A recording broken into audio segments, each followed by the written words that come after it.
Terungkap istri Putra Siregar bicara sosok Cika jadi pemicu kasus pengeroyokan berujung penjara.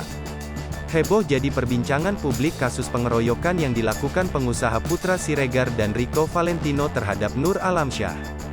Pasalnya nama selebgram Chandrika Cika kini tengah hangat jadi perbincangan publik terkait dirinya yang disebut-sebut dalang dalam pengeroyokan tersebut. Septia Yetri menegaskan bahwa nama Jess Amelia bukan terlibat dalam kasus tersebut, ia hanya teman dekatnya saja.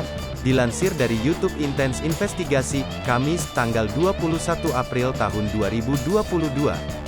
Namun jika Chandrika Cika, Septi mengaku bahwa memang benar yang merupakan dalang dari kasus pengeroyokan tersebut. Tak hanya itu, Septia mengatakan bahwa sang suami saat itu membela Rico yang melihat Cika pindah-pindah meja saat itu. Septia melanjutkan bahwa saat itu sang suami hanya memisahkan antara Rico dan Nur Alamsyah. Ia mengaku tak menyangka terkait kasus ini lantaran sang suami mendatangi kafe tersebut bersama Rico untuk menghadiri acara ulang tahun temannya. Septia menegaskan bahwa kejadian tersebut sebelum ia menjalankan umrah bersama kerabat artis lainnya.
Hai pemirsa Sri Popo TV, jangan lupa komen, like, dan subscribe, serta tonton terus berita-berita terupdate lainnya ya.